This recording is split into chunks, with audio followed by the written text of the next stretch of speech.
je suis très heureuse de vous retrouver aujourd'hui pour un nouveau tuto, une petite présentation de crayon de couleur. Donc du coup là c'est un petit zoom, hop, je mets ça de côté, sur les Prismacolor. Donc c'est une boîte qui se compose de 36 crayons de couleur. Donc je vais vous mettre un petit peu, voilà, super. De 36 crayons de couleur, donc c'est d'une très très bonne qualité et ça fait un moment que j'avais envie de les tester, donc du coup je fais ça avec vous. Donc c'est une boîte de 36 crayons de couleur qui se compose hop, comme ceci, donc de 3 étages, hop, comme ça. Donc vous avez une belle palette de couleurs, vous avez pas mal de gamme au niveau des verts comme on peut voir, vous en avez aussi au niveau des bleus, à peu près 1, 2, 3, 4, 5 bleus. Pas mal au niveau des violets aussi. Je trouve que pour une boîte de 36 crayons, il y a quand même pas mal de violets là, comme vous pouvez voir. Des roses aussi, un rouge ici et également ici. Un jaune avec un jaune pâle et un jaune un peu plus flashy. Une petite gamme d'orangés, de 3-4 orangés et des marrons. Donc je trouve que c'est une gamme de crayons de couleur qui est vraiment très très variée.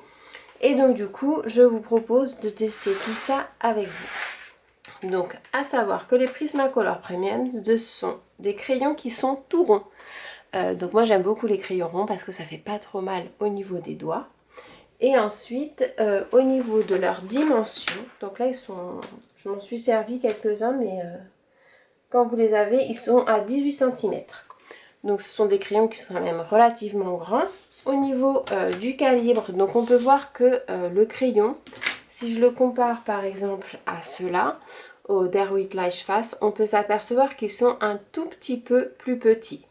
Mais au niveau hop, des Chromaflow, les Chromaflow eux qui sont vraiment petits, très sincèrement la taille se rapproche beaucoup des Chromaflow.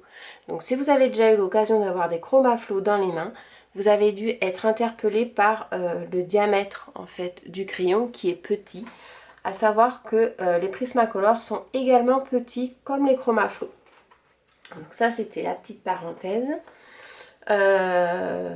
Voilà.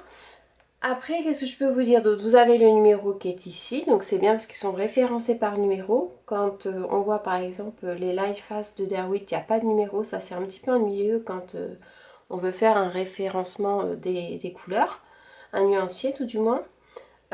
Ensuite, voilà, moi ce que je vous propose c'est de le tester directement et comme ça vous allez voir par vous-même. Alors, ce sont des crayons qui ont une mine très très tendre. Qui veut dire très tendre? Ça veut dire qu'ils s'usent très vite. Et c'est vrai. Alors, le papier que j'utilise, c'est un papier blanc. C'est ceux-là. Hop, les Paint On Multitechnique Lisse, qui sont vraiment super super top. C'est vrai que ce sont des papiers, pardon, qui n'ont pas de grains. Ils sont vraiment lisses et franchement, pour le crayon de couleur, c'est vraiment du tonnerre. Donc ce que je vous propose, c'est que je vais prendre un tamponnage pour que vous puissiez voir un petit peu le résultat. Donc je vais essayer de prendre quelque chose d'assez grand, ça c'est pas mal. Ah tiens, je vais faire celui-là. Je vais tamponner du coup un petit tampon de chez l'encre et l'image, la petite caravane, enfin le petit fourgon. Comme ça vous allez voir exactement le rendu du crayon. Plutôt que de faire des tests tout simplement sur une feuille, autant le faire voir avec un tamponnage, ça sera plus sympa.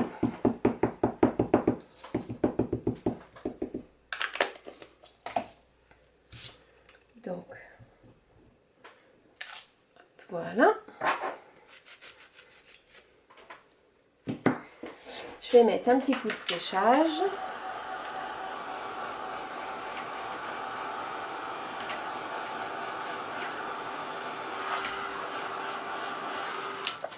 Et voilà.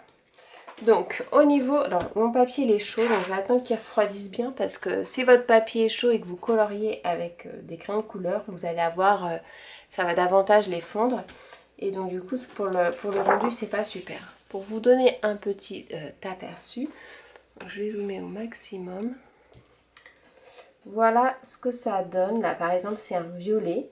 Donc j'appuie vraiment pas beaucoup. Je lâche au maximum. Voilà le dégradé qu'on peut obtenir avec. Donc vous voyez, il y a quand même une très jolie couleur. Et j'ai vraiment pas appuyé. Si je veux, je peux appuyer encore un peu plus. Et voilà le dégradé qu'on peut avoir. Voilà, et donc vous pouvez, alors, je sais pas si vous pouvez le voir, je pense pas. Vous voyez, la mine est déjà très bien biseautée. Vous voyez là un petit peu?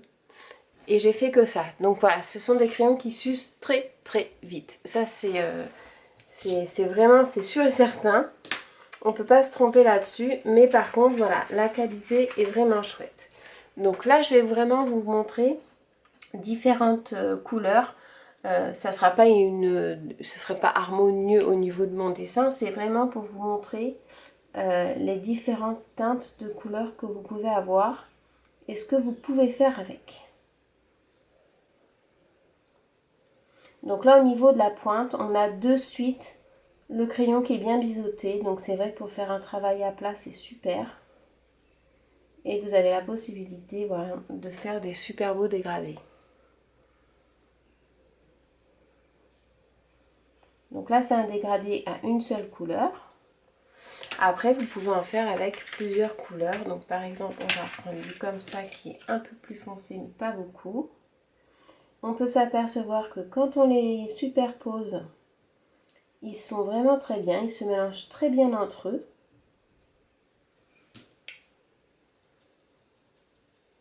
Et ça permet de faire vraiment de beaux dégradés. Voilà, là j'ai rajouté une couleur supplémentaire. Ça c'est pour les bleus. Par exemple les roses, parce qu'on aime bien le rose en général. Vous avez celui-ci qui est vraiment, qui tire vraiment vers le rouge. Donc là on va le faire, voilà, je fais vraiment des petits ronds, hein, j'appuie un petit peu et après je lève pour faire mon dégradé. Là j'ai déjà la mine qui est bien biseautée. Pour vous donner un petit aperçu de l'usure du crayon. Hop, voilà. Donc voilà, ça c'est le 926. Après sur la gamme des violets roses, vous avez ces trois là qui sont très jolis. Donc je vais vous montrer par exemple le pot de fleurs dans les tons violet rose. Après les couleurs sont très jolies, sont très lumineuses. Hop.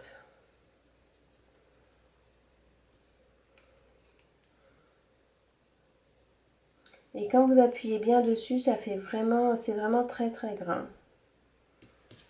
Vous voyez? Après, je peux vous montrer par exemple dans les tons verts pour le feuillage. Alors, c'est des petits motifs, c'est ennuyeux. Voilà, pour un feuillage, ça fait à peu près quelque chose de comme ça avec ce vert-là.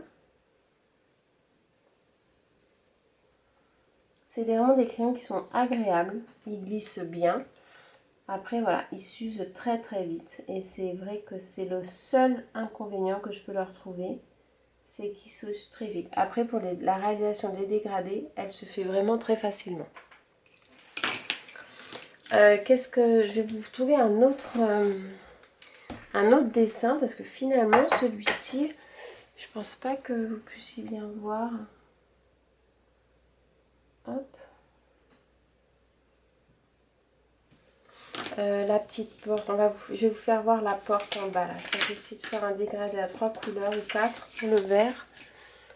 Donc voilà.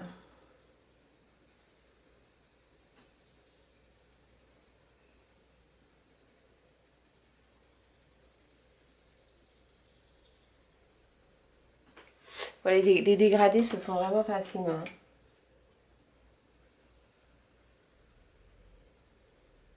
Donc là, je fais juste une superposition. Hein. Je réfléchis pas trop.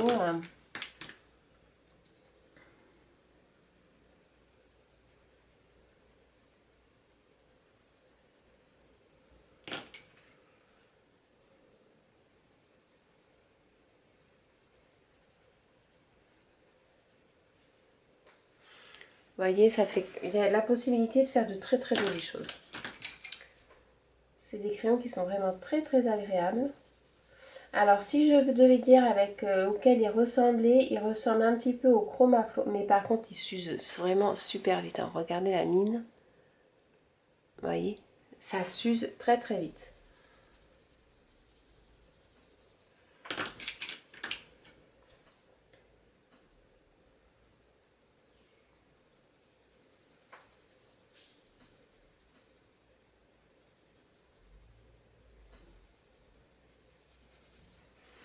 Après voilà, ce sont des très jolis crayons qui sont pas très chers. Je crois que c'était 40 € le coffret de 36. Donc c'est vraiment un bon investissement. Il se ressemble un petit peu hein, avec les Chromaflo. Si je prends celui-là par exemple. Alors les Chromaflo, pour vraiment les tester tout de suite les deux à côté.